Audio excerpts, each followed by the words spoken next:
Në dinamikën e madhe festive, në këtë prag festash dhe sidomos në prag të ndrimit të viteve, diskutohet patyshim tryeza. Tryeza e famshme, ku të gjithë bëjnë plane dhe mënyrën se si do serviret kjo gostika i speciale.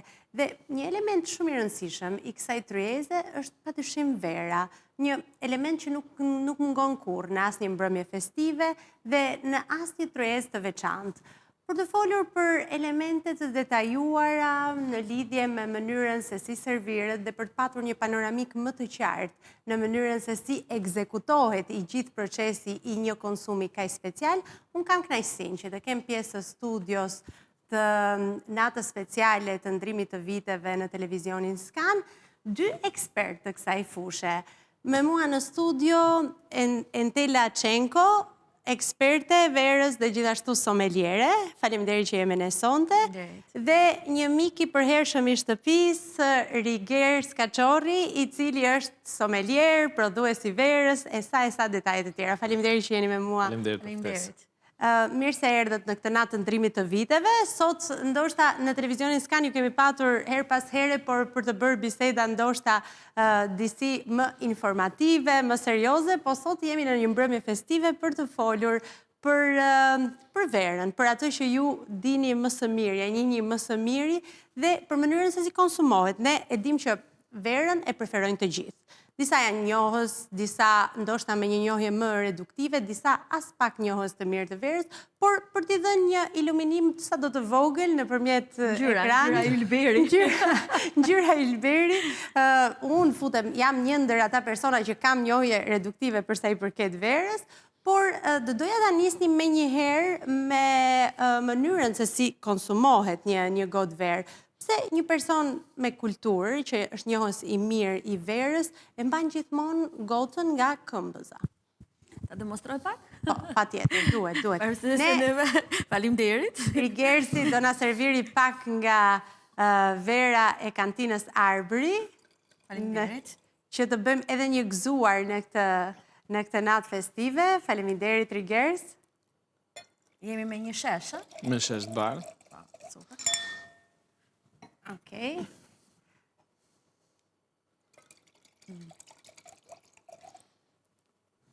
E mbajmë gotën nga këmbëza, ëh? Çfarë tregon ky gjest? Gota është një element kryesor për verën, sigurisht që ka forma të ndryshme edhe për të bardhën dhe për të kuqen, edhe për rozen, edhe për pulsat. Por ajo çka është më e mira është temperaturat e trupit dhe dora ka një temperaturë rreth 36-37 gradë. Kurse vera gjithmonë ka 10 gradë, 12 gradë, kështu që kontakti është dhe po e mbajtën e ngrohtë dhe nuk kemi shijen dhe aromat që ajo të shprehë. Kjo është më e mirë dhe më elegante. Dhe kur jipet një gotë verë, jipet kështu që dhe personi që ta mbaj këtu dhe mënyra është dhe elegante dhe e bukur. Dhe i ofron. Pra, jo domosdoshmërisht lidhet me një aspekt estetik ose me një qasje që dikush që e mban është të rafinuar. Është një element që ndikon në mënyrë direkte në procesin e shijimit dhe të gustimit të verës. Pjesa, do më thënë, kur vendosim dorën, në rrasë e majmë në këtë pozicion, normalisht temperatura, si që tha dhe Entela, interferon të produkti dhe nuk, pra, po të mbahet për një periudhë shumë gjatë. Mund të ndryshoj në temperaturën dhe kjo ndikon edhe shije. Për të mbajt edhe etike nuk është. Shumë e bukur, shumë elegante, si vetë ajo. Ndërsa në këtë rast do më thënë, është edhe më lehtë, pak ne që jemi të sektorit, ne mbajmë më, do më edhe kur bën gëzuar, edhe kur përshëndet, edhe kur je në kom në një event, është edhe më komode. Pra, janë një sër elementesh që bëhen bashkë dhe prandaj është përzgjedhur që mënyra më etike dhe më e mirë për ta mbajtur është tek këmbëza. Ka njerëz që vijojnë e mbajnë gotën, është akoma apo e kanë marrë një bazë edukative që duhet mbajtur në këtë mënyrë? Atëherë, paktën nga informacionet që kemi, edhe nga OIV-ja që janë informacione ndërkombëtare, është një ndër 5 persona ka shisa për të njohur një gotë verë. Pra, jo të gjithë kanë mund të kenë dashamirësinë, mund të kenë dëshirën për ta provuar, për ta shiju, por jo të gjithë arrin për të njohur ose për ta evidentuar një godë. Kanë edhe një gjë që nuk duan të bëjnë këtë kuriozitetin për ta mësuar, sepse receptorët sigurisht që janë të fjetur, por vetëm thjesht është çështje kulture dhe atë që duan. Janë më shumë tek destilatët ndoshta dhe të rinjt, por Vera ka një kulturë ndryshe edhe të pirë dhe të shijuarit. Po kështu nga këmbza, le të bëjmë një gëzuar. Në këtë natë të ndrimit të viteve, gëzuar me publikun dhe fantastike, vlerësimin duhet ta japi somelierja në këtë rast. Unë nuk flas të shumë. Nuk flet. Okej, do flasë Gersi. Jo, përderisa është zgjedhur, sheshi bardh dhe vërtet kantina Arbri ka bërë një ekselencë në këtë verë. Çfarë shpërthimi ka, direkt është ajo eleganca e frutave, e luleve, sepse vjen shumë është e freskët, aciditetin e ka shumë të shtruar dhe të kënaq. Kjo është fillimi i një viti të ri, kupton, edhe 2026 do të filloj me një verë të ëmbël, të mirë, të ëmbël në natyrën që me dashur, por sheshi është ekselent për mua. Rigers, si tikon qëndrimi dhe gjua e trupit në mënyrën se si përjetohet një godë verë? Atëherë, ideja është kjo që në një darkë, në një darkë me miq, në një event, Vera ka këtë impaktin e parë është bën miq. Pra, kur pi një godë verë, ti bën një gëzuar, takon një mik, takon një mikesh, pra, domethënë është një ndërveprim social. Po, është një ndërveprim social dhe ka një lidhje që mbase nuk është një lidhje, si më thënë, e pa shpjeguar, por që të Vera i bashkon njerëzit. Dhe kjo është, kam përshtypjen që mendoj që është pjesa kryesore e gjuhës që kemi. Që ka, domethënë, Vera për në servirje dhe pastaj është futet e pjesa e shijimit, pjesa se si ti, domethënë, mund ta njohësh, pra diskuton për Verën. Pra, me një mik kesh, me një mik ti diskuton, dhe kjo pastaj futesh në atë pjesën që të bën për të vazhduar më shumë bisedën, për të diskutuar për atë verë, për territor. Edhe për të pirë më shumë. Edhe për të konsumuar. Kjo është e rëndësishme. Të konsumosh sa më shumë verë, pastaj konsumi nuk lidhet domosdoshmërisht me sasinë, por me mënyrën edhe me bisedat që arrin të konsumosh. Derisa ka ardhur aty ka një histori të jashtëzakonshme, kështu që e para është ajo që të lidh dhe prandaj edhe është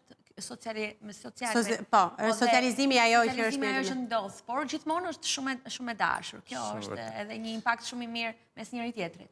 Edhe këtu, ja, sa bukur që ne të tre. Tak verë e gëzuar, sepse siç duhet sonte në këtë natë të ndrimit të viteve. Entila, si hapet një shishe verë pa zhurmë dhe me shumë elegancë? Shiko, demonstrimin në këtën çështja është ajo zhurma, sidomos janë te këto bulzat, gjithmonë është bërë për festa, për një zhurmë që të bëndet të rishte vëmendjen, por kryesisht neve në tavolinat kur bëjmë evente të kështu është atë kategorisht e ndaluar ajo zhurma, sepse është shqetësim. Është shqetësim, a? Dhe hapja e një në procesi një hapje të shishes verës dhe demonstrimin dhe sot ne konkretisht kjo është pjesë e një filetimi të gjithë ne themi që do të hapim të lartë, po kjo duhet të hapur në pjesën e mposhme.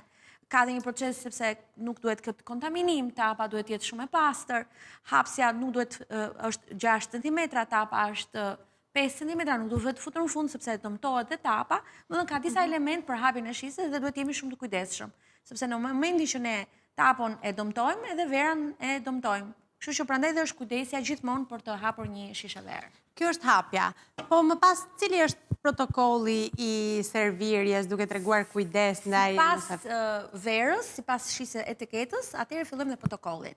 Një varietet ka protokolle të ndryshme. Kështu që nuk mund të them dot. Çfarë mund të specifikojmë në tipologjinë e protokolleve? Po rezerva për shembull. Flasim për rezervën për shembull. Për shembull, verat e vjetruara, verat rezervë që thotë Entela, janë vera që kanë nevojë të hapen përpara, kanë nevojë që të oksigjenohen, të hidhen në një dekanter, të kenë një gojë që është specifike, që është mbi 50 cl.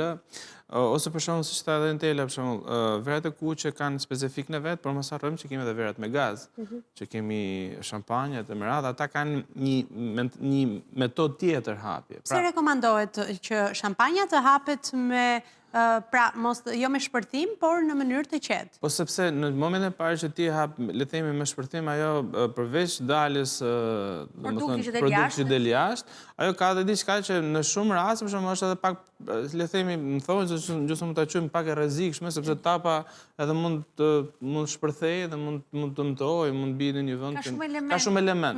Por një ndër kryesorët është ajo. Prandaj, domethënë është personi që servir e hap me një metodë që është totalisht e protokolluar, me qetësi dhe me pjesën normalisht me finesë. Pra, dhe pastaj bëhet degustimi që në këtë rast shikohet cila nga ajo lloj verë që ti po deguston është okay, është brenda standardit, e kuqja normalisht do Gjithmonë neve në tavolinat kur hapim verën, proceset që i bëjmë gjitha, gjithmonë neve nuk hasim tapën, ai është procesi i parë. Si nuk hatet në mënyrë korrekte tapa, pa teprim, pa të arritur për të arritur të identifikosh ato elementet e para, që janë prezantimi i parë me nuhat. Tapa nuk janë të gjitha shishet, e kupton, ajo që duhet të jetë kujdes është ajo kërpulla që mund krijoj tapa në më thënë, jo nëse është gabim, por ka rastësisht rastësisht ka dhe një ndodhje.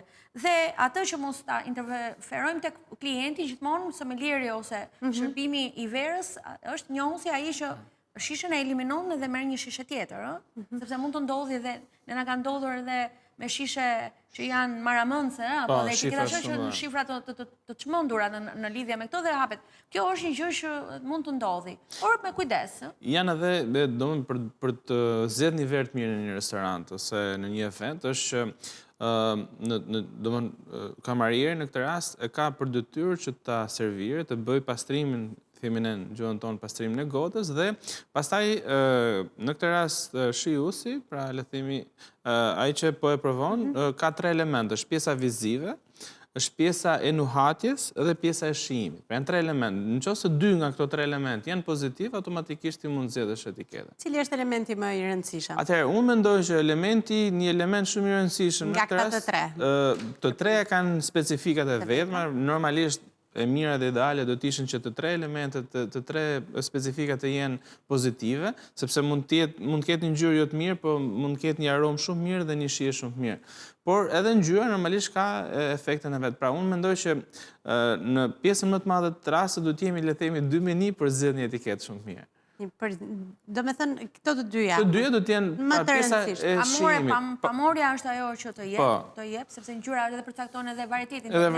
Pastaj, te nuhatja, siç tha Ergerisi, që gjithmonë ka edhe një element që neve nuk e kapim. Ajo shija, pastaj është ajo përcaktimi 100%. Ngjyra përcaktohet vetëm nga profesionistët, apo mund të jetë një indikator i mirë edhe për ata që kanë një njohurim pak të reduktuar? Varet nga lloji, varieteti dhe zonës që ti zgjedh, sepse te verat e kuqe është shumë e rëndësishme ngjyra. Tek verat e bardha është rëndësishme ngjyra, sepse nëse për shembull kemi një verë që është e bardhë, por është shumë, le themi, me ngjyrë floriri ose mund të ketë kaluar në oksidim, ajo mbase mund të jetë shumë e bukur në etiketë, por që në të vërtetë i ka humbur cilësitë e veta, pra janë varet se ku ti, domethënë, do për të provuar dhe për të degustuar. Në këtë rast për shembull tek verat me gaz, në përgjithësi në pjesën më të madhe të rasteve oksidimi është pak le të themi i fshehur. Më i vështirë për të gjetur. Ndërsa tek verat e bardha është domethënë aspekti kryesor që ndihet direkt, tek verat e kuqe do të jesh shumë specialist që ti ta kuptosh, ndryshe praktikisht le të themi ajo në momentin e parë që vera oksigjenohet, ajo fillon dhe shpërthen, fillon të jep ato impakt dhe veta dhe le të themi këto aromat e pakëndshme i fsheh. Dhe prandaj është shumë e rëndësishme pjesa e degustimit.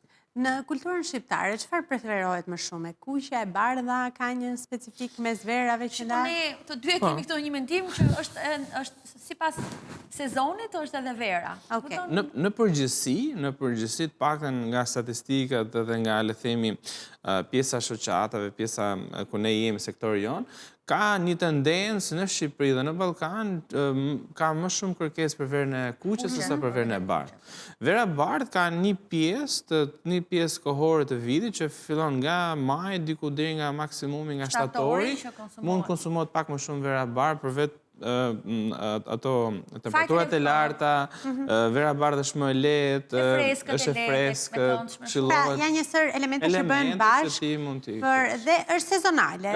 Operojmë, domethënë, edhe në kulturën tonë, është marrë... Kur bëjmë eventet, në fakt, edhe kur bëjmë këtë mbylljen para 2 ditësh që bëjmë diçka të jashtëzakonshme verat shqiptare, ne i filluam me të bardhë, dhe shumë rëndësishme. Protokoll, rozeja dhe pastaj shkon tek kuqja. Dhe me elementet që fillon me kuqen e thjeshtë, si themi ne, që ka qëndruar në ndoshta edhe një vit ose s'ka kaluar në barik, dhe pastaj kalojmë me nivele rezervë që janë.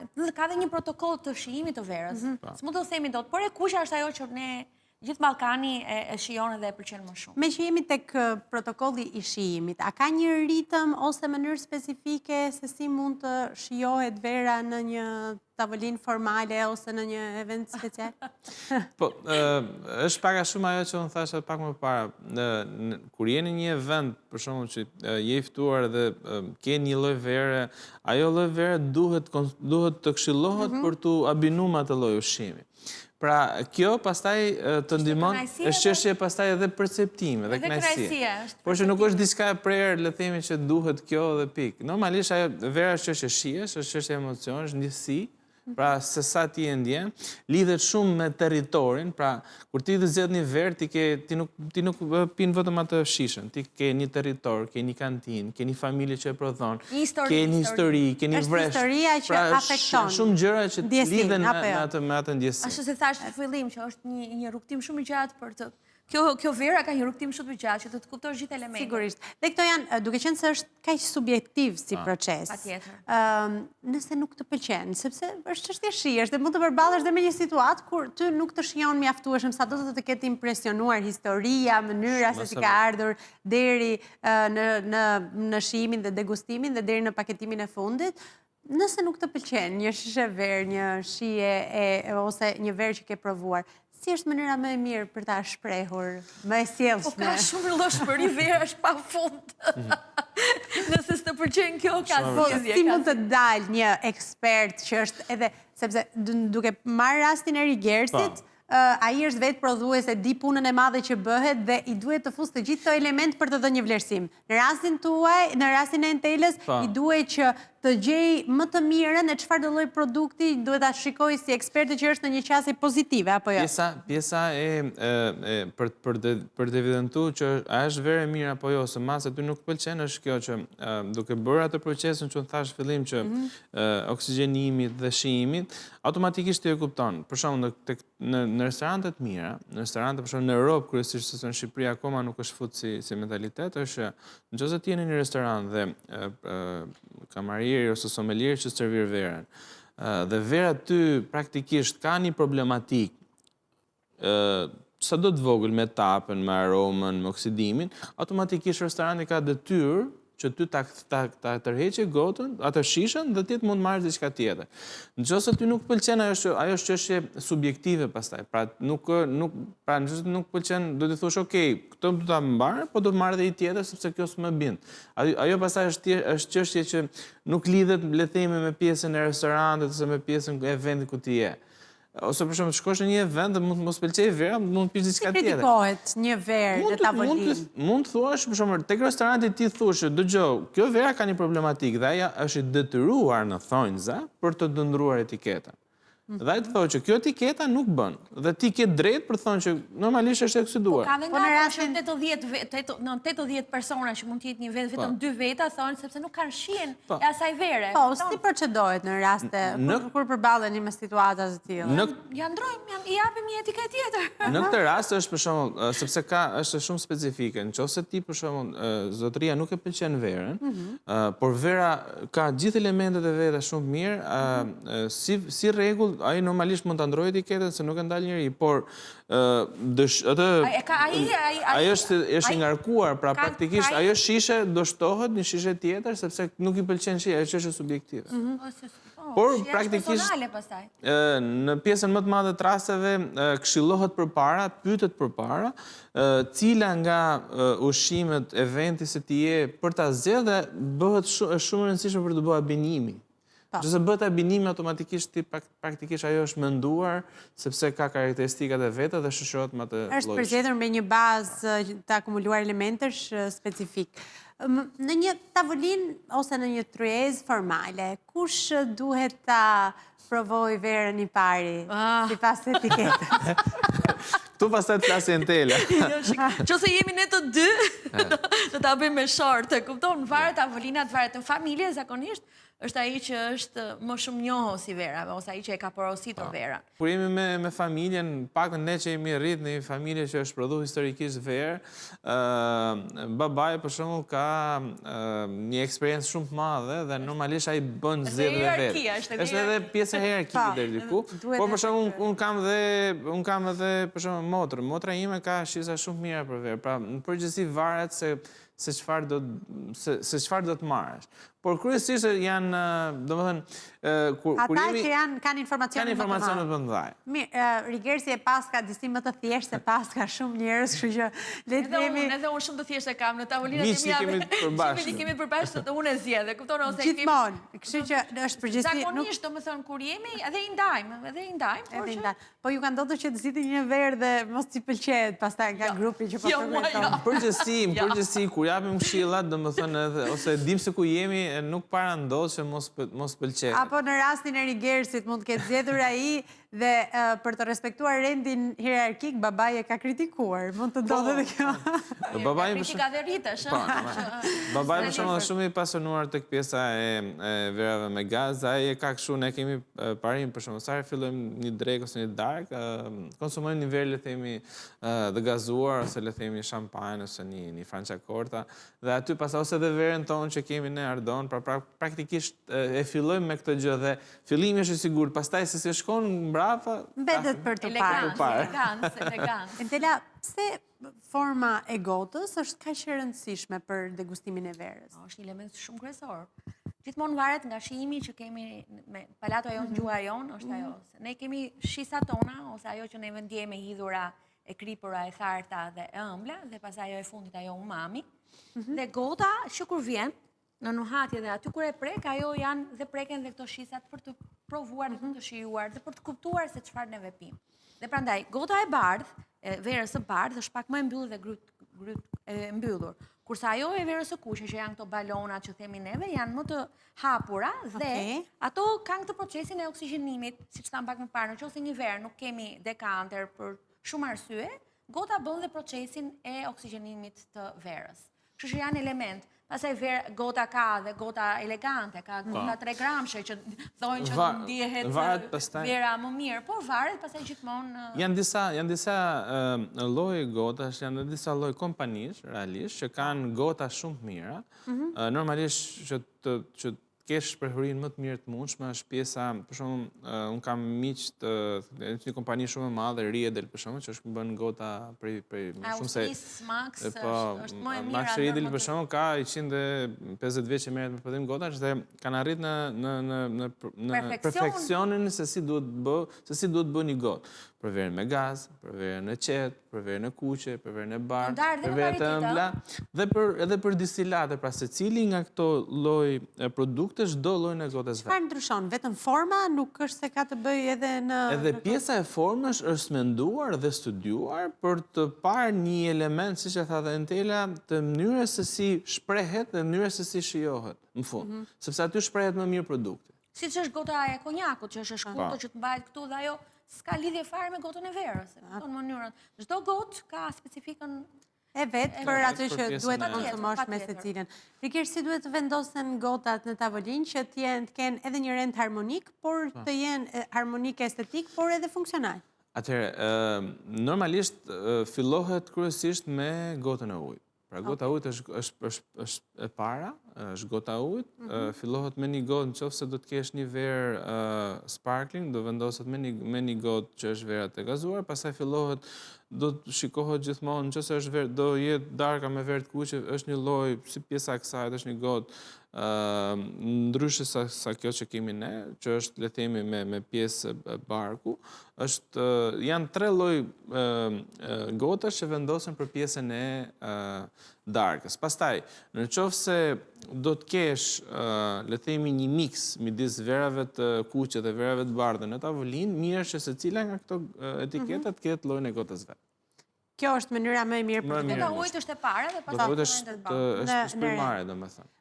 Gota e ujit është e para për të vendosur, kur flasim për rendin e gotave dhe mënyrën se si duhet të vendosen ato në tavolinë. Po, përsa i përket shërbimit të verës, si është sipas rregullit të mikpritjes? Kush duhet të shërbehet i pari në Ajo çka tham, fillojnë bulzat, ajo që fillon, e fresta. Pastaj fillon e bardha, nëse varet nga Ky familja. është rendi i verës. Verës. Kush shërbehet i pari në Kush e tavolinë? jep, kush e shërben? Kush e shërben? Zakonisht, sommelieri. Sommelieri është ai që e shërben, nëse është në familje ose në fal. Kurse Po ai i pari që e merr në varet babai, i pari i shtëpisë është ai që i jep atë. Po në rendin e mikpritjes? Gjithmonë mikpritsi e stërmi. Okej.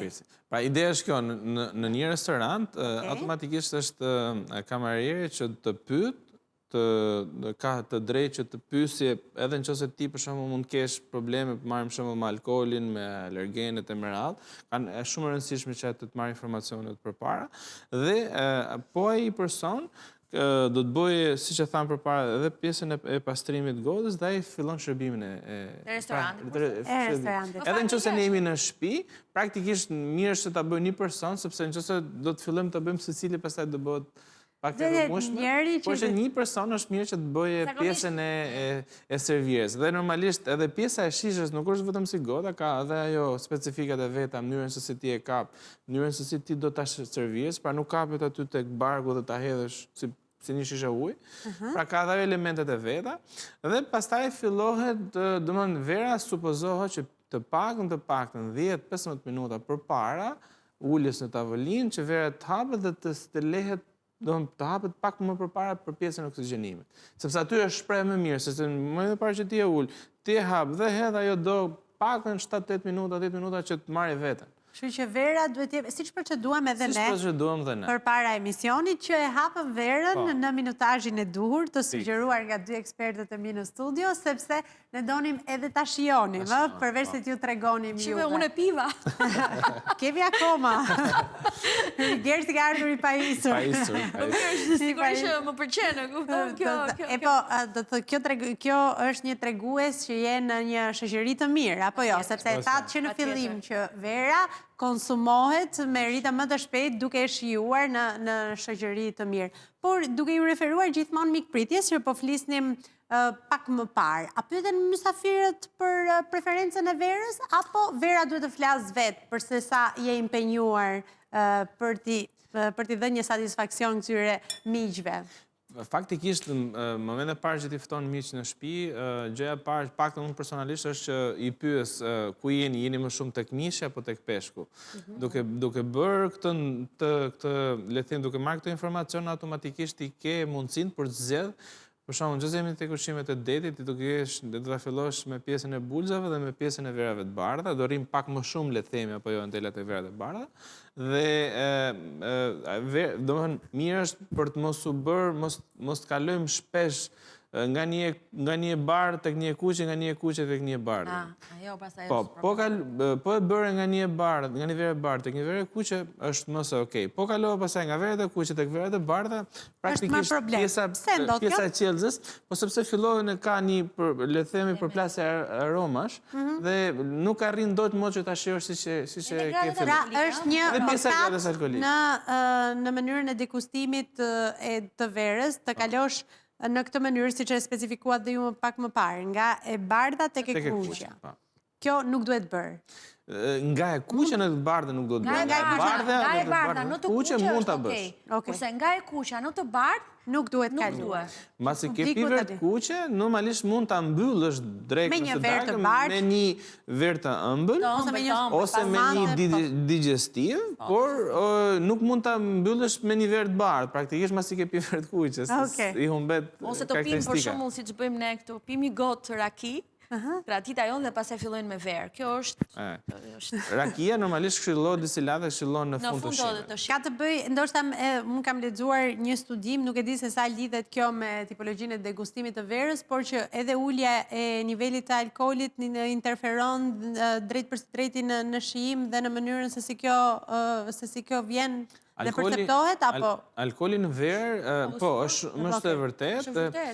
Një ndër aspektet që praktikisht sot, sidomos të rinjt, kërkojnë që të konsumojnë vera me alkool pak më të ullët, është sepse alkooli në specifik në vetë ka një efekt të këvera, sepse rrun jetën e verës, pra praktikisht ka një farë balance. Pastaj, sa më shumë alkool ketë, ashtë më vështirë është që vera të lethemit të pijet, të konsumohet. Ndërsa kur është një verë me alkool, le themi pak më të ulët, ajo është ecën më lehtë, edhe bashkë me ushqimin. Ndërsa kur ke një verë me alkool shumë të lartë, do të kesh tavolinën plot, do të kesh mishra, do ta marrësh me kohë.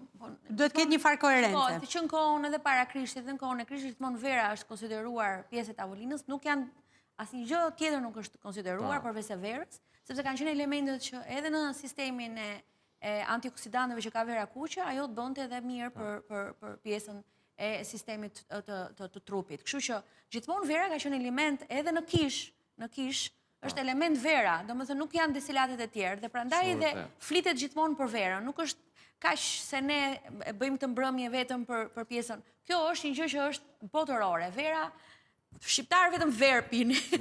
Vera, le themi, ruaj një aspekt shumë të veçantë, për sa i përket nuk konsiderohet, ka shumë element brenda, bëhet pjesë e kulturës, ka element historik dhe për cilët ndryshe dhe perceptohet ndryshe edhe nga publiku dhe nga ata dhe nga njerëzit që e duan, kanë informacion të reduktuar apo akoma më të sofistikuar, gjithmonë vlerësohet. Dhe në tryezat më të veçanta, jam e sigur që secili përzjedh verën. Edhe për këtë motivi jepet edhe hapësirë, edhe vëmendje në net të veçanta.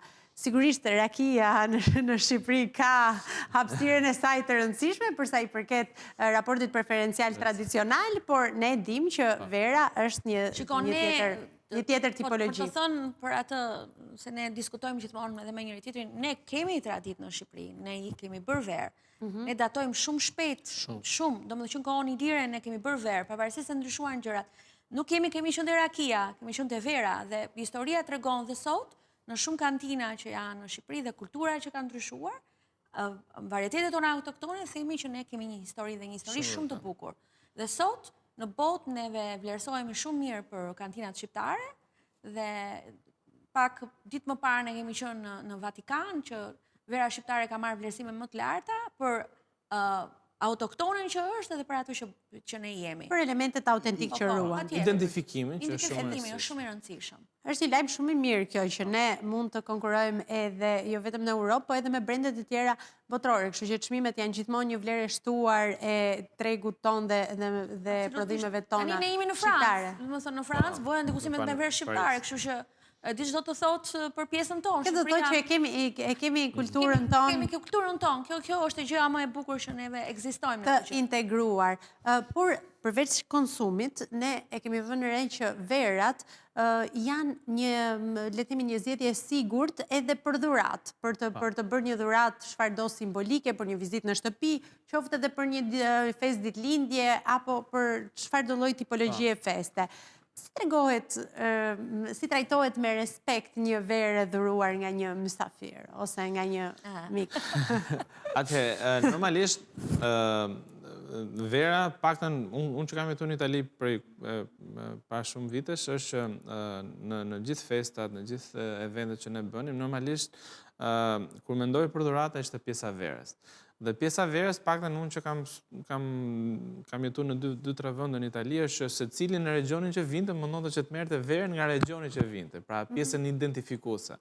Dhe për shembull, unë kam jetuar në Firenze, kur në Firenze ziheshin miqtë e mi për të marrë një nga pjesa e Sienës, tjetri nga Pisa, ky tjetri nga San Gimignano, pra secili merrte pjesën e saj. Normalisht është edhe pjesa se çfarë ti do të dhurosh, pra sepse mund dhurosh një shishe verë, po një shishe verë që më shkosh ta marrësh aty dhe nuk e di se çfarë dhuron. Ndërsa kur merr një shishe verë që ti e din se kush e prodhon, e din se nga cila familje vjen. Që ti kesh edhe një bazë informative. Një bazë informacioni, ti e din se çfarë dhuron.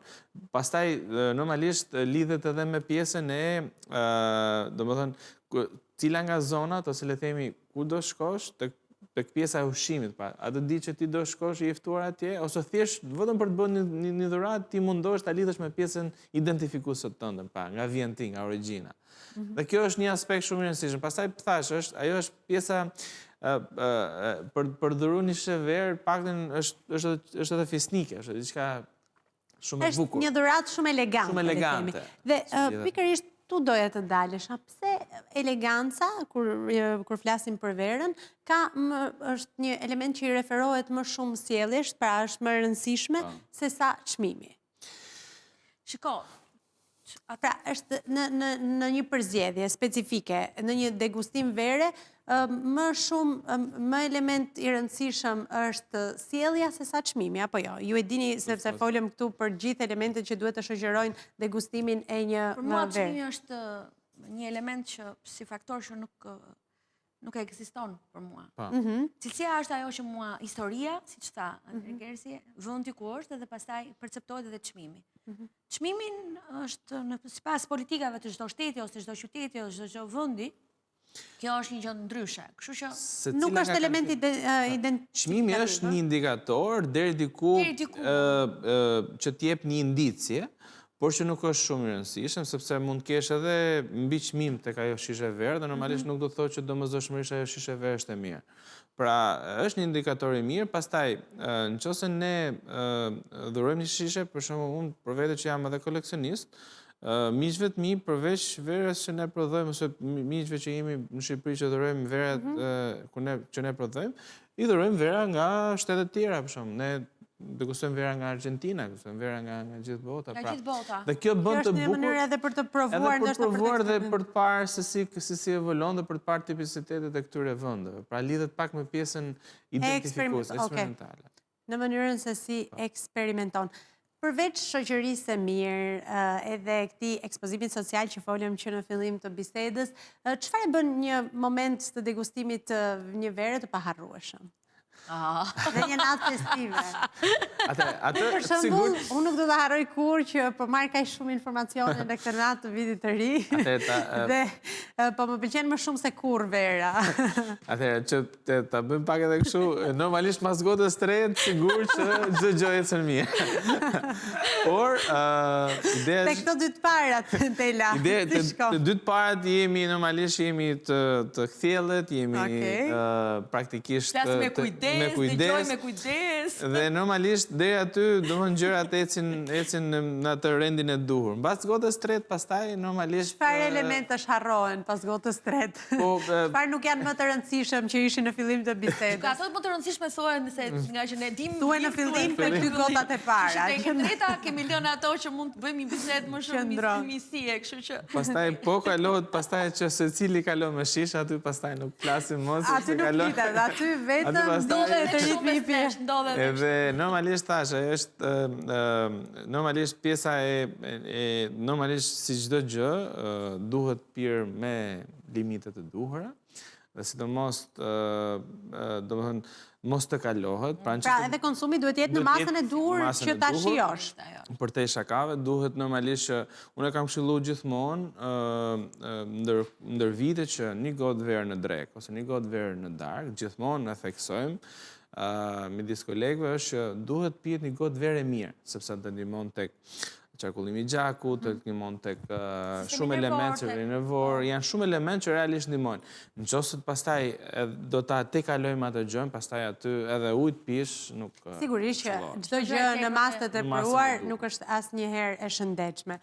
Por me që jemi te konsumi i përditshëm dhe tek gjitha këto elemente dhe benefitet që mund të ketë një konsumi i një gote verë, po flasim edhe për konsumin në shtëpi, nga familjarët, nga njerëzit që mund t'i ruajnë.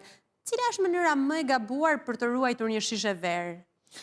Atëherë, më gabuar është nëse ne do t'i lejmë shishen në vendin ku gatuhet, në vendin ku ne kemi gjithçka praktikisht ku temperatura mbas orës 11 ka luhatje, vera nuk bën më.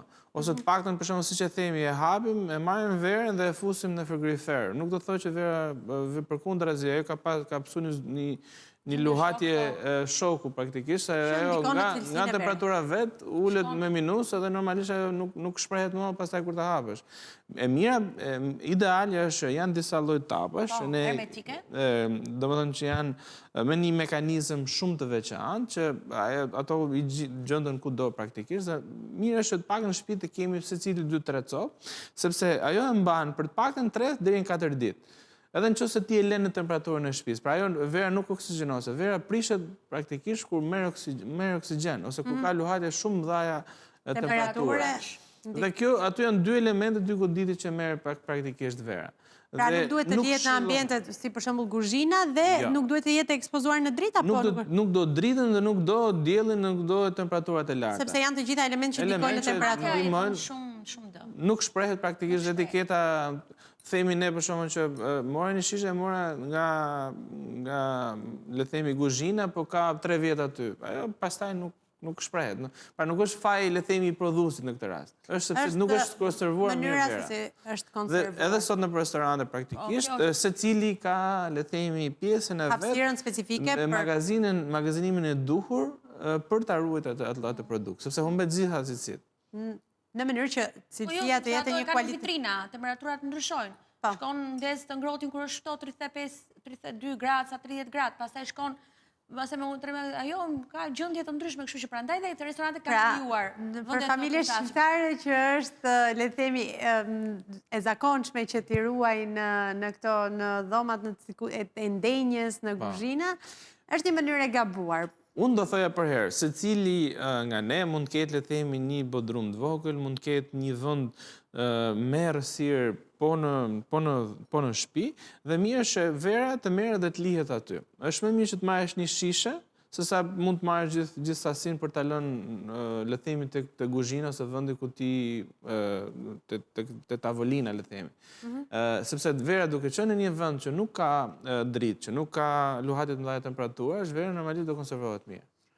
Këto janë këshilla që duhet kenë parasysh të gjithë ata që janë të apasionuar pas verës dhe që duan të konsumojnë një verë me cilësi të lartë. Për sa i përket kombinimeve ushqimore që të marrim kështu disa, t'ju vjedhim disa këshilla sonte dhe në 2026 të dim ta konsumojmë verën në mënyrën e duhur, ka një kombinim ushqimor specifik që është i këshilluar për degustimin e verës? Patjetër. Antipastat, pjesa e detit, e produkteve detit janë me vera të bardha, edhe roze sigurisht. Por pastaj gjërat e stazhonuara, ato që janë të forta, mishi, djathrat, konsumohet me verë të kuqe. Ka nga ata që thonë, shiko mua nuk më pëlqen vera parë do pirë të kuqe, është me shije personale, por e rëndësishme është që të kemi, shiko vera dhe ushqimi ka një kënaqësi të jashtëzakonshme kur ndërthuar mirë tjetrën. Atë kënaqësinë ne ndjejmë me këtë lloj kombinimi që është e domosdoshme. Edhe me një pastë, që neve konsumojmë një pastë, është e filluar me një verë të bardhë, por nëse pasta ka një element, ka një tartuve, kështu, absolutisht do shkëm të vera e kuqe. Do me janë elementet ato që e bëjnë ndryshimin mes një produkti të verës së bardhë dhe verës së kuqe. Edhe ai miti që ka qenë përpara, bile ne diskutojmë edhe me miq gjithmonë edhe jashtë, që ai miti për shembull që verat e bardha do të konsumohen me peshk. Okej, mund të pish me peshkun që mund të kesh dhe një verë të kuqe. Pra nuk është ai miti që ka qenë për domosdoshmërisht ndar, sepse me ato ushqimet e peshkut mund të kesh edhe mund përshtaten shumë mirë ai lloj varieteti që ne mund të gustojmë. Pra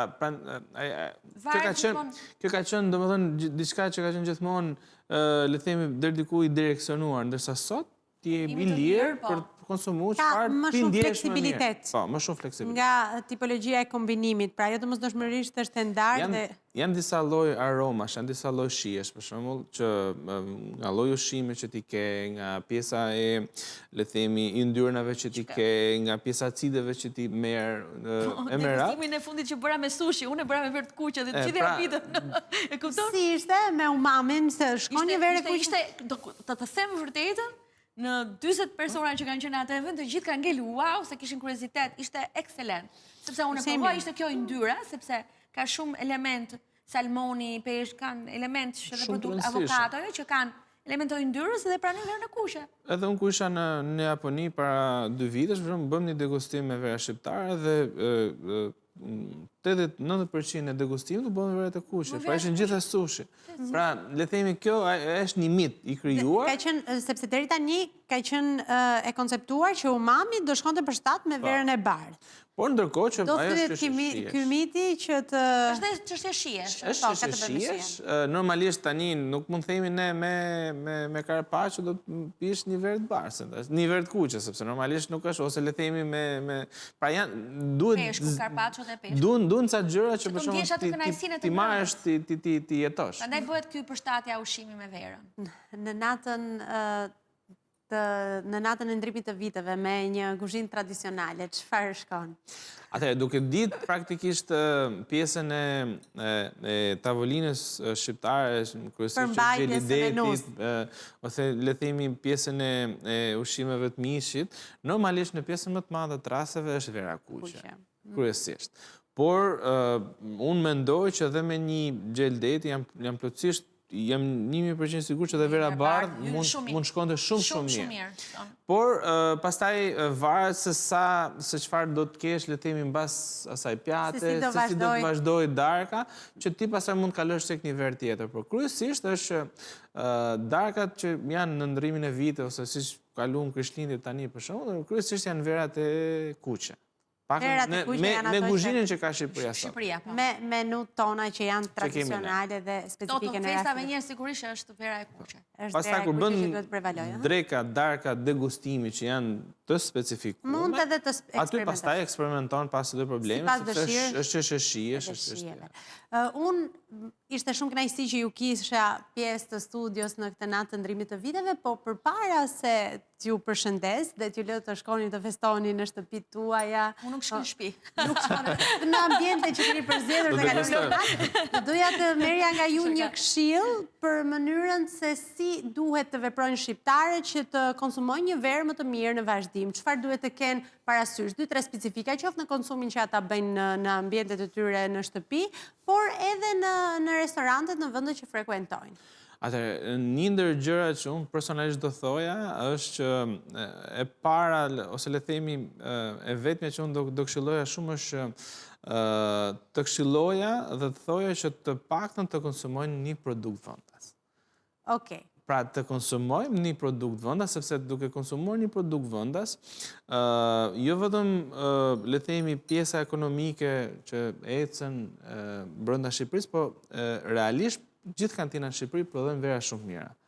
Dhe këtë e them me bindje plot sepse jemi gjatë gjithë kohës me panajire, me degustime, me evente jashtë, dhe realisht mendoj dhe besoj që prodhojmë produkte shumë mira. Dhe nëse secili nga ne, qoftë me një shishe verë që konsumon, ne kemi produkte shumë mira, kemi vaj në ullire dhe me radhë, të blejnë diçka shqip që aty pastaj fillon, mendoj unë, pjesa e një këshill miqësor që do jepja gjithë secilit. Që aty fillon afeksioni më i madh dhe mënyra e përjetimit ndaj produktit që kanë marrë, sepse është produkt vendas. Dhe unë uroj që çdo produkt në familjet tona të jetë shqip, përderisa i gjelidetit është i joni, përderisa ato produktet e vitit të ri dhe tryezës tonë janë shqip, edhe vera duhet jetë shqip, dhe çdo gjë duhet jetë shqip. Të paktën në festat, në çdo gjë, siç e tha Regesi, neve përfaqësojmë shumë në përballë pse ne mos kemi në familjet. Duhet të kthehet vëmendja tek prodhimet shqiptare. Tek produktet e vendit, sepse realisht kanë potencial shumë të të zhvillohen. Po 2-3 elementë që duhet të kenë parasysh në rendin kualitativ, pra në mënyrën e përzgjedhjes që bëjnë? Normalisht, për shembull, mos të shkojnë shumë tek këto pjesa e ofertave, për shembull. Mund të jetë një verë huaj, mund të jetë një verë pse jo shqiptare, që thotë merr kaq sepse ke edhe një ofertë nga mbrapa. Unë më mirë të marrësh një verë, 2 vera të blera mirë, me një çmim të pranueshëm, kundrejt buxhetit që ka secili, se sa të marrësh 5-6, ndërkohë që thjesht i ke aty. Pra, të blesh duke menduar mirë. Pastaj një element tjetër është që duhet të dish se çfarë ti do të bësh atë natë. Pra, sa veta do jeni, me çfarë do jetë pjesa ushqimit, ku do shkosh, do jesh në veri, në përgjithësi për shembull veri është pjesa mishit, do jesh tek pjesa e jugut ose tek pjesa e detit, normalisht është pjesa për shembull e verave të lehta, pra varet se si do ta organizosh ti darkën dhe normalisht aty ke indicin e parë për të zgjedhur llojin e verës. Pastaj çmimi, siç e tham që është një indikator relativisht jo absolut, por është deri diku i rëndësishëm dhe një këshill është që normalisht të verat të merren tek pjesa e wine shopeve, bio shopeve që janë vendet kryesorë që kanë edhe elementet kryesorë ku vera mbahet dhe serviret mirë. Po, është shumë element kryesor kjo që tha, sepse të wine shopet edhe tek pjesa kur mbahet vera, ajo janë kanë hapësirën specifike dhe i japin për kujdesin e dur që të ruajnë të gjitha elementet që përmendëm pak më parë, pra cilësinë, të kenë temperaturën e dur, që mos të ndikojë në shijen e verës. Unë dua t'ju falenderoj shumë që ishit me ne dhe u bët pjesë e familjes tonë të Skan në këtë natë të ndrimit të viteve dhe ju uroj festa të gëzuara dhe të pini sa më shumë verë dhe ta shijoni. Shumë faleminderit për ftesën Klegja. Unë ju uroj gëzuar gjithë shqiptarë, ju uroj gëzuar gjithë stafit të Skanit dhe një 2026 shumë të suksesshëm edhe të begat. Suksese 2026 dhe mbarësi. Gëzuar. Faleminderit, gëzuar.